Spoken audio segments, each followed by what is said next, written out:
What's up, guys? Welcome back to another daily Bible reading snapshot. Today we're looking at 1 Chronicles 6 and 7, and today's a long list of names. We've got a lot of people we're covering today, and most of them are going to come from the tribe of Levi.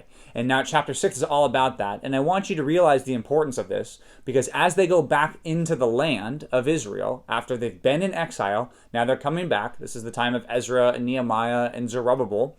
When they come back, one of the most important things they need to do is reestablish the worship center. They need to rebuild the temple. They need to put together everything the way it was before, as best they could, of what God commanded them to do. So what we see here is a bunch of names of people who are Levites. As they come back into the land, this is super important that they have their family tree here. So that's what we're seeing in chapter 6. Chapter 7 talks about some men that come back from Issachar. More people come back from Benjamin. Some people in Naphtali, Manasseh, Ephraim, and Asher. That's what we're covering today. And if you notice something, Manasseh and Ephraim, we actually talked about half the tribe of Manasseh yesterday. The people we talked about yesterday were the ones that were on the east side of the Jordan. So if you imagine, there's a map here. The Jordan River runs here. Mediterranean Sea is over here. Israel's right in here. The tribes we talked about yesterday were all the ones on the east side of the Jordan. Now we've got Manasseh on the west side of the Jordan. So also, I just love whenever you talk about the tribes, you see how God has fulfilled his promises. He said that Joseph, the tribe of Joseph, would be the biggest tribe. And you might say, well, I don't see a tribe of Joseph here. Well, it's because there's really two tribes, 2.5 tribes, really. You got Manasseh, Ephraim, and the half tribe of Manasseh that was on the east side of the Jordan. So 3 big groups of people that God blessed and gave a ton of land to and a ton of help for as they were in the land. So that's God keeping his promises back from Genesis 49, which is super cool. So anyway, we see different tribes here as they come back. And also another interesting point, there's some people that come back that are from every tribe, which is important to know. It's not just the Judeans that come back. Some other people come back that trickle in over time. So this is important to keep track of all of them. And one other reason we know that is in the New Testament, sometimes we see people that are from a tribe like Asher. And it's like, well, how do they know they're from the tribe of Asher? I thought the tribe of Asher left because they were in the north and they never came back. Well, it seems like people knew their heritage. That was very important. And another reason all these names are very important is because it leads towards the Messiah.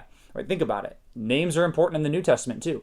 In Matthew chapter 1 and Luke chapter 3, we get these genealogies of Jesus. We get his family. Super important because it links him back to David and to Abraham, Isaac, Jacob, all those people. It links him back. So this was important for the people as they went into the land. So that's a lot to say about that. But let's turn to the New Testament.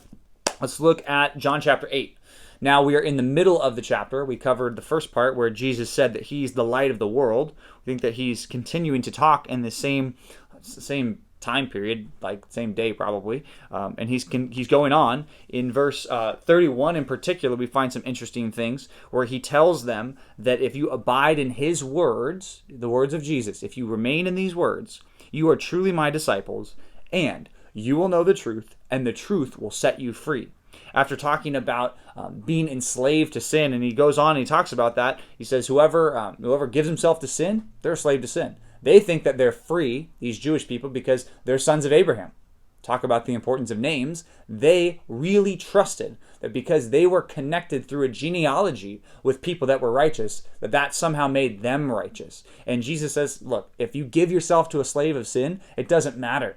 It doesn't matter that you're Abraham's descendant. If you serve sin as a slave to sin, you are enslaved. And he says the only thing that can set you free is me, in my words. And same thing's true today.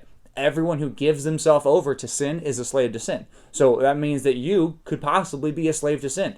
Depending on your relationship with God and with sin, you might be a slave to sin. If you constantly give yourself to sin and you are following your appetites and your passions to do whatever ungodly thing you want to, that makes you a slave to sin. That's what Jesus says right here. But it also says here that he is able to set you free.